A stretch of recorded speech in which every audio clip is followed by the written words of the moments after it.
It's Fill Your Plate Now, where every bite brings you closer to the farm gate and further from what's unhealthy. Now, here's your hosts, Julie and Tammy, helping you live well by filling your plate well. So, Tammy, we have a famous voice that advocates for agriculture, I want to say, on a daily basis. I love that. I love that. And you're keeping our audience in the dark, huh? On Yes, and who who it it is. is. Well, I think many that listen to us will immediately recognize her, especially if they're in agriculture. And her background, that's why this introduction of our guest is going to be so special because her background is fascinating to me. And she loves something that I love, which is fashion. But I think she's more of a guru with it than I am. So, well, let's launch into this. Sounds good. So, Michelle Miller, more known as the Farm Babe, is a prominent agriculture advocate, speaker, and social media influencer dedicated to bridging the gap between farmers and consumers because we have a gap. So you are someone, Michelle, that will always be filling that gap. She grew up involved in 4-H, horse riding, and doing chores on her friend's grandparents' farm in Wisconsin. So you got your first taste of agriculture as a child. But when a high school aptitude test told her to go into farming, she instead headed west for college and a career in fashion. After working for Gucci on Rodeo Drive in Beverly Hills, that's always the part about your background, Michelle, that fascinates me the most. And spending a number of years in downtown Chicago, she bought into the organic, grass-fed, Monsanto is the devil food idealism. And after completing her goal of traveling the world and visiting all 7 continents by the age of 30, you are also a very ambitious young woman, 68 countries in total. She became fascinated with culture and learning where our food comes from. She ended up living with and dating a commercial scale farmer in Iowa for nearly 8 years. And it was there where her social media advocacy platform, The Farm Babe, was born in 2014. After learning the real truths of modern agriculture firsthand, she began debunking the myths she once believed in as a former city girl. And today, the Farm Babe, who is with us on this show, resides on 17 acres of farmland near Gainesville, Florida, where she's connected to leading agricultural professionals and continues to advocate for science and farming all around the world. So you're still traveling a lot, young woman. She's also the host of Heard It Here, her own podcast where she works to raise awareness and improve policy for Florida farmers and ranchers. Welcome, Farm Babe, to Fill Your Plate Now. We're so delighted to have you. And we're both very familiar with you because both of us have either visited with you or interviewed you in the past. So thank you for being with us. Absolutely. Thanks for having me. Yeah, so my first question right off the bat, you've been advocating for agriculture and really telling the story. A lot of this is debunking some of the misinformation that's out there. Agriculture is complex. We need people like you telling the story straight. But I'm kind of curious, what are your most recent initiatives or projects that you're in the thick of? Well, lately it's been debunking a lot of the Maha moms, Maha movement. Just giving farmers a bigger voice. So when people think that seed oils are bad or that, GMOs or pesticides or whatever, we all want to make America healthy again. We all care about what we eat and how our food is produced, but the people telling our story are not always that accurate of a voice. So I work to give farmers and ranchers a bigger voice. One of your most recent articles I did read, and I would highly encourage anybody to go to your social media channels, The Farm Babe, was on seed oils. And the clarity you brought to that whole issue was really valuable, very important, and I would highly encourage anybody to check it out. Yeah, thank you so much. I love that you really are advocating for agriculture because I'm sure you know that it's only about 1.2% of the population. And alluded to in the introduction was that you did spend a fair amount of time in major metropolitan areas, and that's kind of where you received a lot of misinformation. Could you tell us a little bit about what some of the ideas were related to food and farming when you were living in those areas? Yeah, for sure. I mean, people in urban areas don't really know a farmer. They don't get a chance to go to a farm. And if they do, it's usually like a small urban farm, which, those are great farmers too. But, the real production agriculture is something that people don't really get a chance to hear from usually. But I just know when I lived in downtown LA and downtown Chicago and I was trying to live a healthy lifestyle, I had a personal trainer that was like, well, if you want to lose weight, you have to give up gluten. And if you want to be healthy, you have to give up, GMOs and you have to go organic. And so it's just a lot of trends. And I feel like seed oils are the latest boogeyman where there's always a trend, right? So it's, one week it's, fats are bad, then it's carbs are bad, then it's sugar is bad. And it's just like, what is the latest trend? Is wheat bad? Is this, and it just goes on and on. And there's a lot of capitalism and money to be made off of consumer fear. And so my heart goes out to people who are only trying to make the right decision, but oftentimes those decisions are based in what the media fear mongering and latest trends are telling them and not actually based in science. So you alluded to a lot of the misconceptions that are flying out there. What was there a turning point for you that really brought clarity, or Yeah. or was it a So, series of experiences? well, I watched the movie Food Inc. If you've ever seen the movie Food Inc., Mhm. really, really shaped my perception of agriculture back in 2008 when I lived in Chicago and I watched it. And it really, in hindsight, really drives me crazy because I took that film as gospel. And that movie really shaped a lot of my perceptions. That made my cousin go vegetarian. It turned me into an anti GMO activist, and I believed that GMOs were the devil and Monsanto was killing everybody and, all that stuff because of based on what I saw from Food Inc. and what I heard in urban areas. I ended up dating a farmer. I moved from downtown Chicago. I moved around a little bit and ended up farming in Northeast Iowa with him, and we grew corn and soybeans and raised cattle and sheep. And then one day I was looking at his cornfield. This was about 10 years ago now. And I looked at his cornfields and I was like, oh, are your crops GMO? And he's like, yeah, of course. Like nothing, right? Like, of course they are. And I was like, "Oh my god, like, you grow GMOs? You're growing that Monsanto, you're spraying that Roundup stuff?" And he was like, "Well, yeah." And so it was just kinda like this aha moment where him and his family and neighbors and everybody, the more farmers I talked to, the more they were just looked at me like I had 3 heads. They're like, "Of course we are. Like, GMOs are great." And so that was my first kind of light bulb aha moment because obviously I'm surrounded by farmers who are experts who have done this their whole lives. I'm a city girl. I don't even know what a soybean field looks like at this point, right? So you're learning about all these things. Oh, this is what a combine is. And so I think a lot of people are well intentioned, but they're misinformed because they only hear one side of it. And so it was learning about that inspired me to dig deeper because he was so matter of fact about it. And all of my neighbors, they had the confinement barns. They were using, antibiotics sometimes or hormones sometimes or spraying pesticides or all of these things that I thought were really bad.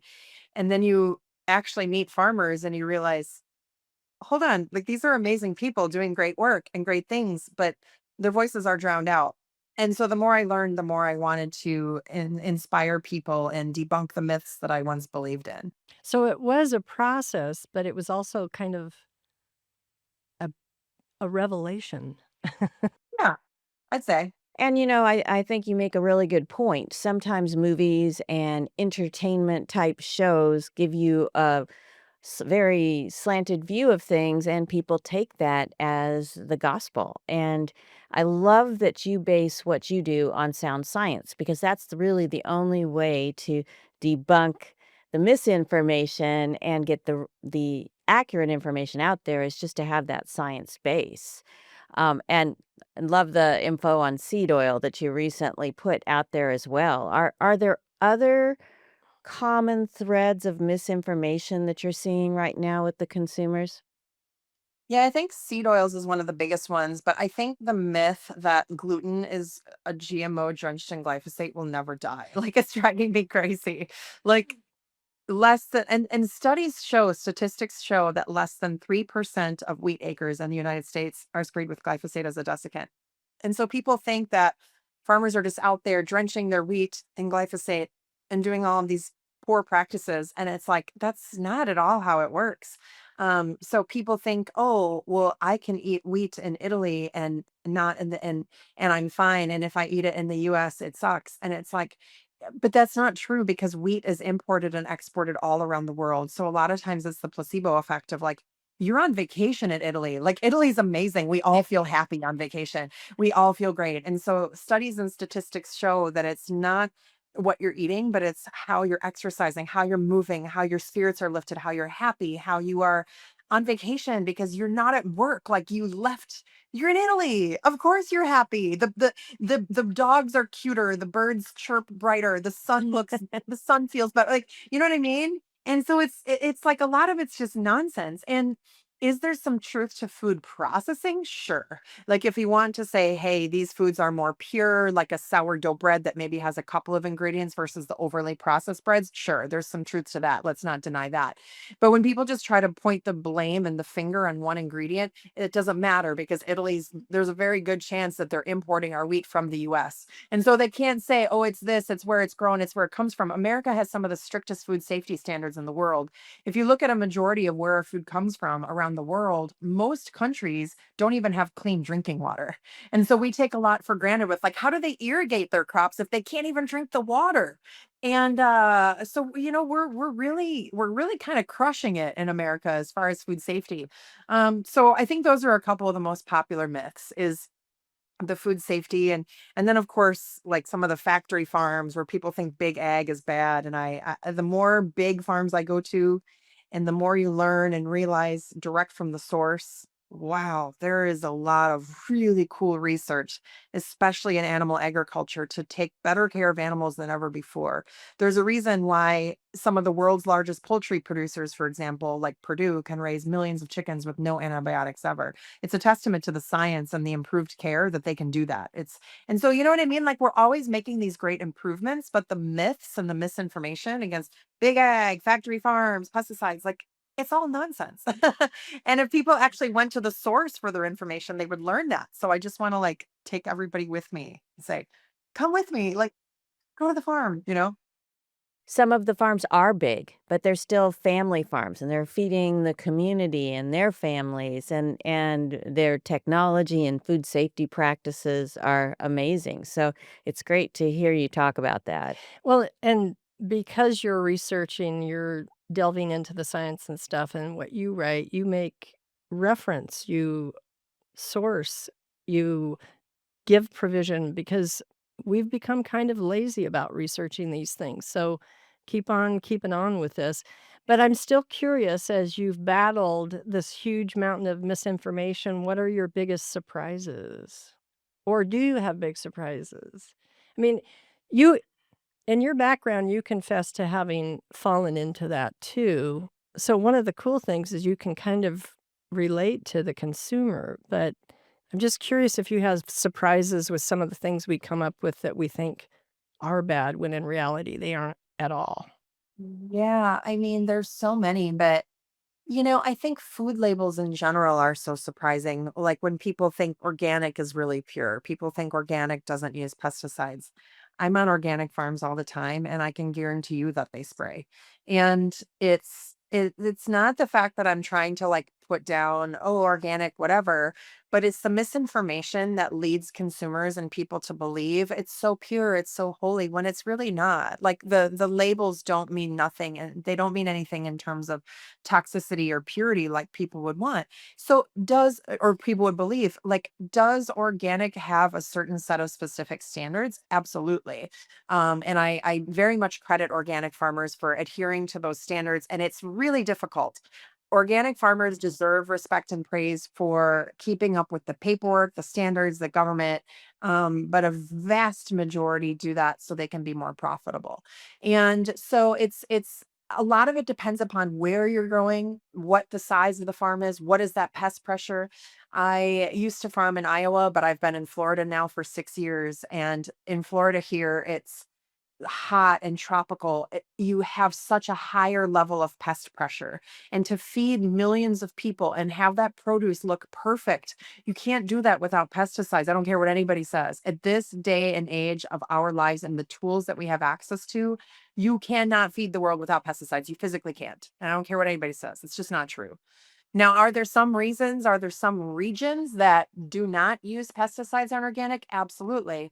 but there are also a lot of non-organic farms that don't have to spray either. So just because you're organic or you're not organic doesn't say much in terms of whether you're spraying, what you're spraying, how often, what that is. And so I want to make it very clear that I support farms of all shapes and sizes and labels, but I do believe that it's wrong to lie or mislead people to say GMOs are the devil, you better buy organic. And that's just not true. You can buy organic if you want to buy organic. And there's some truth to some of the practices there. Um, but it doesn't mean that the conventional producers are doing it wrong or bad. Any farmer can do a beautiful job regardless of size or label. There was one thing that you brought up because I just recently, Tammy and I talked about crop protection, aka pesticides. And one thing you just alluded to now that you farm in Florida is because of the tropical, it's a lot more humid. The the pest infestations can skyrocket in nice, warm, sunny, they like the beach too kind of weather. Everything thrives in Right. those climates. Yeah. Yes. And Yes. same thing in Arizona, 365 days out of the year, we're planting and harvesting. We've got wonderful weather. Our pests like it, so we have to be more vigilant about our Yeah. crop protection applications. Yeah, and there's nothing wrong with that, right? I mean, people think pesticides are some bad thing, and the reality is that they've been used for hundreds or thousands of years, and the pesticides we have now are so much better and softer, safer, more Mhm. targeted, fewer we're producing more with fewer chemicals. I mean, it's all things to celebrate. So the reality is that I don't think pesticides should be demonized, right? They're a very necessary part of plant health and crop health. And if we didn't have access to them, every people would starve. So pesticides aren't a bad thing, but it's important to be clear and talk about how the dose makes the poison. And fresh produce is always absolutely the best thing you can eat. So we need to eat more fresh produce, regardless of how it's grown, because that's going to be way healthier in there than a box of Oreos or a bag of Doritos, you know? Yes, I know I once was listening to a dietitian talk about how even if there is just a fragment of pesticides on something, it does exposure to that is nowhere near as bad as just not eating fruits and vegetables Right. because of all the nutrients and things you would miss. Yeah, yeah. All the misinformation that we see out there. I mean, you have to really tease through if it's from a legitimate source or not, and oftentimes not. And much of it comes from activists that have secondary causes they're promoting. But in terms of activists, any idea on what is motivating some of these people to put this misinformation out there? Oh, God, yeah. Easy. The organic industry, for example, spends about $3 or $4 billion a year leading with fear and misinformation against GMOs and conventional agriculture to sell products. So if you look at the EWG as one of the worst sources of disinformation out there, they are funded by those very same organic food corporations like Organic Valley, Applegate, Stonyfield, Whole Foods. They have a vested interest. Food companies are not beating down my door, right? Like I am debunking food labels. Farmers are saying, go you, thank you, because a lot of times farmers don't have access or ability to market their products, right? Like they grow it, they get it shipped off, and then from there the food companies do their labels and all their blah blah blah, label, label, label, label, label. All they're trying to do is sell you something. And they want people to pay 3 times more for their groceries. And so their ability to just throw a bunch of labels on it is very misleading. It's very deceptive. It isn't proper. We shouldn't be scaring people or trying to convince people that conventional food is raised bad. And so, yeah, there's a lot of fear and misinformation. The wellness industry is a $1 trillion industry. Organic and natural is a $350 billion a year business. The non-GMO products is a $20 billion a year business. So who is profiting off of who here? It's not the farmers. The farmers can barely scrape by. The farmers are the ones that are frankly kind of getting their asses kicked with the MAHA, with politics, with tariffs, with political pressures, consumer, urban sprawl. I mean, I'm here for the farmer all day, every day, regardless of that label. But when the food companies are muddying the waters to try to make more profits, and they're lying to people, that's what I have a problem with.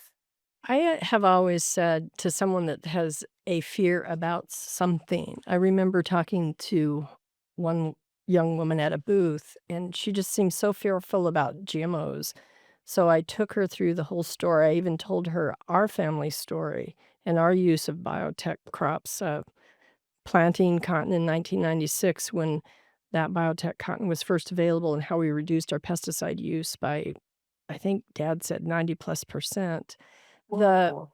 Yeah, I mean, it's just a testimony to some of the seed technology that we can apply today. So I always have encouraged people, if you're motivated by fear, you need to go to the next step to dispel that fear. So my question to you is, what are some of those next steps for the consumer so that they can discover the truth, dispel the fear, and be as informed as the farm babe is? And that's really what it's about is you have to go to the source. Like you go to your dentist for your teeth and your auto mechanic for your car.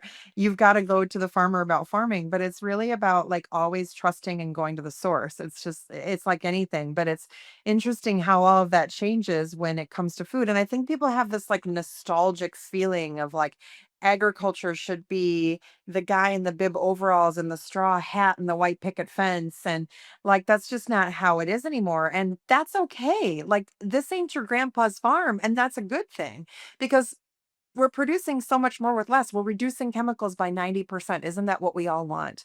Um, and so I think it's, you just have to understand, part of it too, kind of going back to the follow the money, is the animal rights activist groups are also profiting a lot of money. You look at HSUS, which is basically PETA in a business suit, they lobby $140 million a year to try to put you and me out of business. So they have an agenda to try to convince people to go vegan and donate now. So by creating these videos and these fear-based campaigns and Sarah McLachlan singing a sad song, like, is that money actually going to helping animals, or is it going to lobby to put animal agriculture out of business?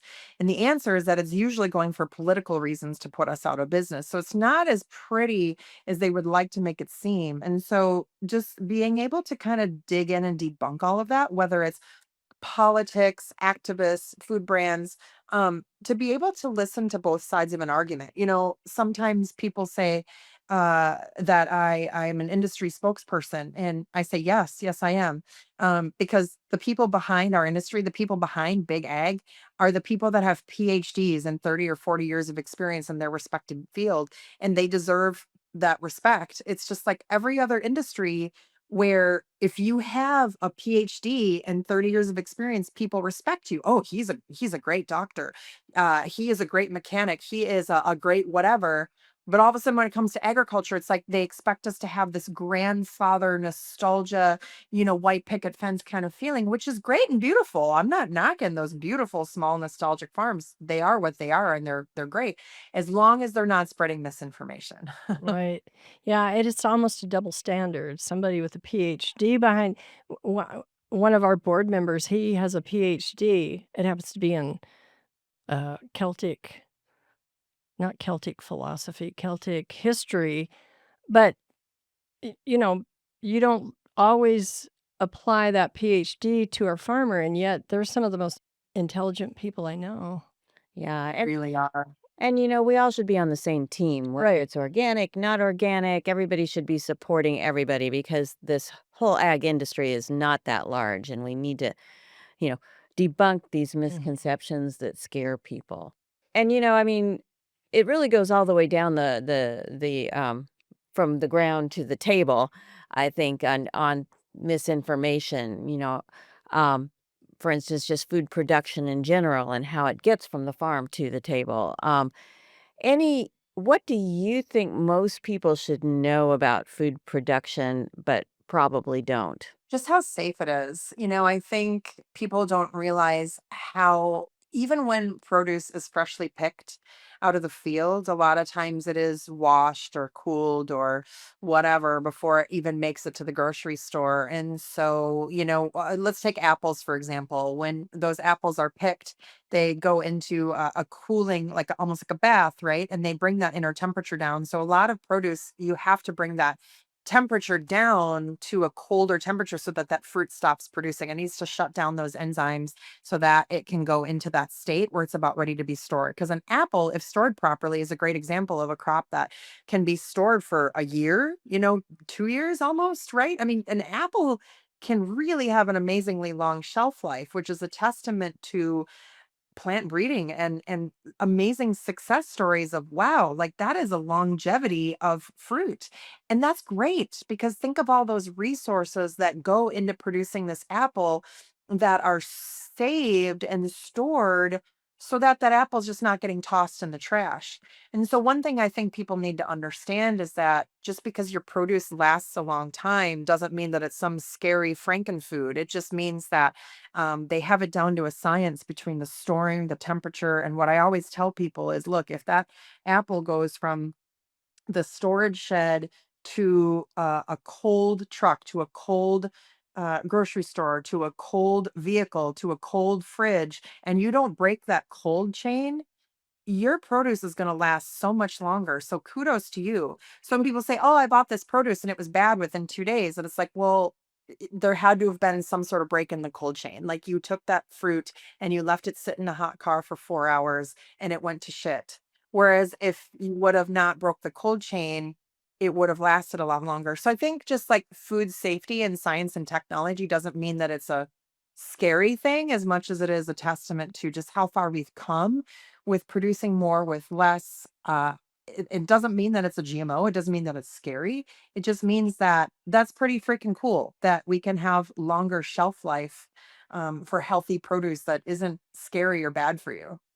Yeah, the other example, I'm glad you brought that up, is the refrigerated trucks that deliver a lot of our produce, not just apples, but our spinach, our romaine lettuce, and I think, one of my Yuma farmers told me they have to keep those refrigerated trucks at 36 degrees, so it gets from Yuma to New York in about 5 days, and it's a fresh, crisp, nutritional salad in New York Mhm. at some fancy restaurant or hotel.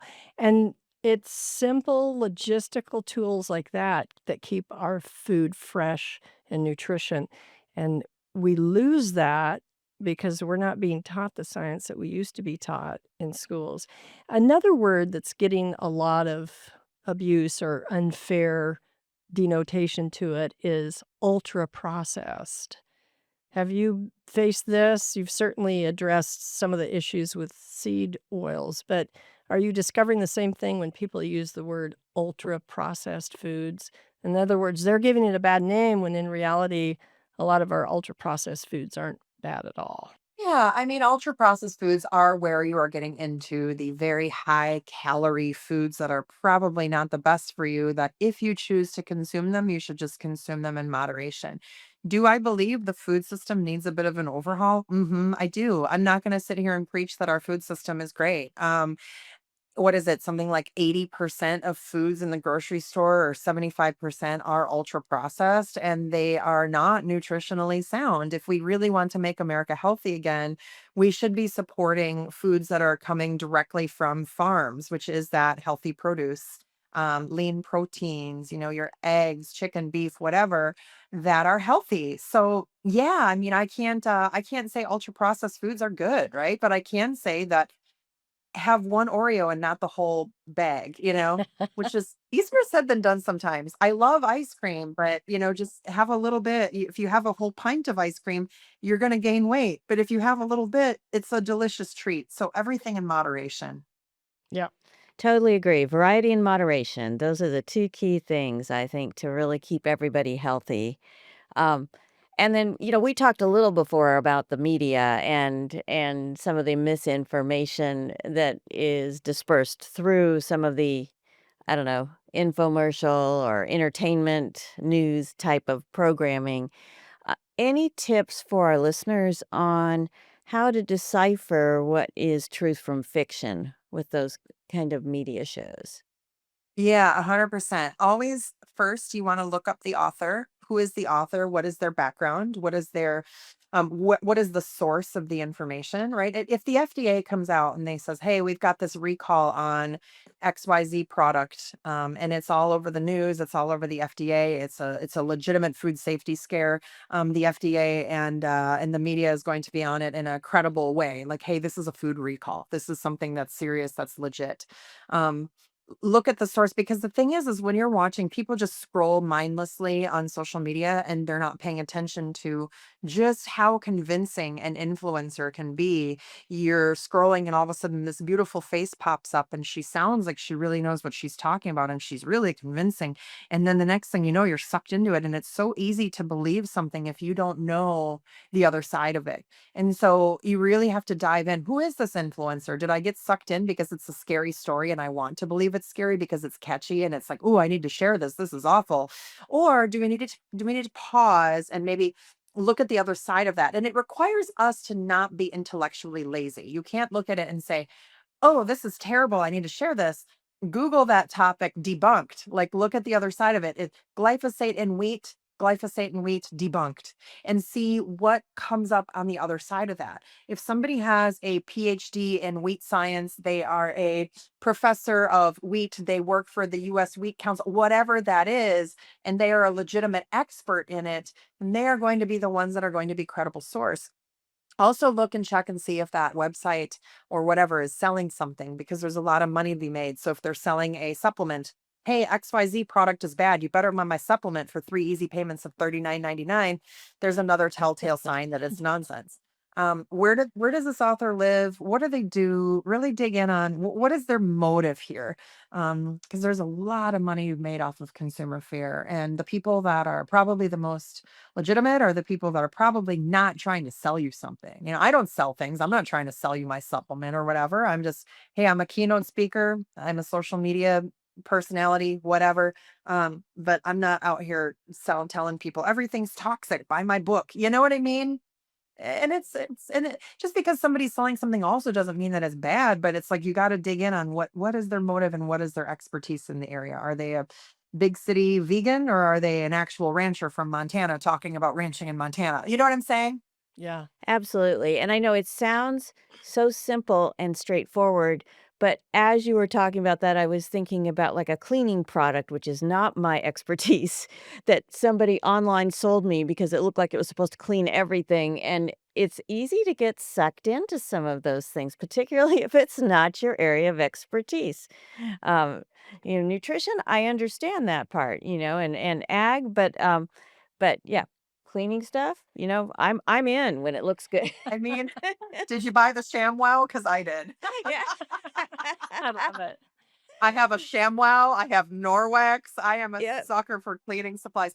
But the good news about cleaning supplies is that, like, there's not as much, like you're not there is some truth to that, though, about like wanting to have cleaner. There's legitimate medical evidence and evidence behind, like, hey, this really does have a bunch of, like, I have dermatitis, I have eczema, and so it's kind of like one of those things. Well, you do have to be careful about some chemicals, but that doesn't mean that everybody has to be cautious of it. You just have to understand what you're buying, and do some homework on all sides of the argument. Some people, what works for some person might not work for the other person. So Well, Farm Babe, let's pivot to what you're known for. You have a social media presence in more than one channel, and obviously somebody can just Google Farm Babe and up will pop your website.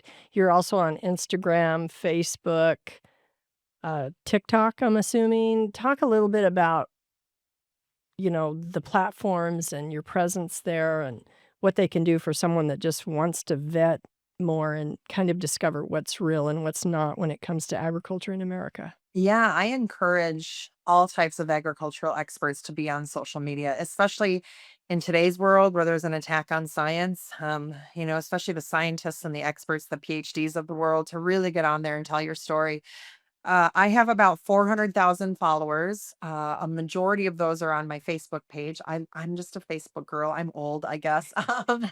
But it's like, what I like about Facebook is you have so many options, whether it's sharing articles, links, pictures, videos. You're not limited on characters. You can just do all of these different things versus some of the other platforms that are more limiting, like a TikTok that's just a vertical form video, and so on. And so, um, yeah, I think it's really great for people to be on it as a way to educate, but it's also a way to, I guess, diversify your farm. So if you're in the agriculture space, you can produce content that brings revenue or diversification to your farm, where it's not just, hey, I'm doing this video for fun, but it's also a way to say, hey, now we're getting sponsored products for the farm. We're getting sponsored content, where you're learning about different products that are out there, that can ultimately help move your business forward, and with sales and marketing and education as well. So I know some farms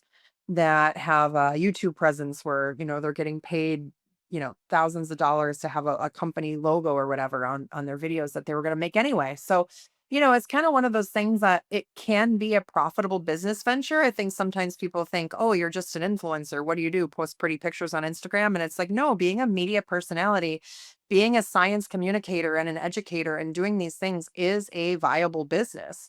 And when you are educating and you're trying to tell the truth and you're trying to help propel messages forward, it can help a lot. It can help move perception and education, and also be a diverse revenue stream for your ag business, your farm. Wow, and with so many followers, I bet you get a lot of comments, both positive and negative, from everything that you post. Is there any topic in particular? I know you mentioned seed oil earlier, but that you found really gets a lot of traction recently? Yeah, pesticides and GMOs in general are always some of my most viral type posts for sure. That's interesting.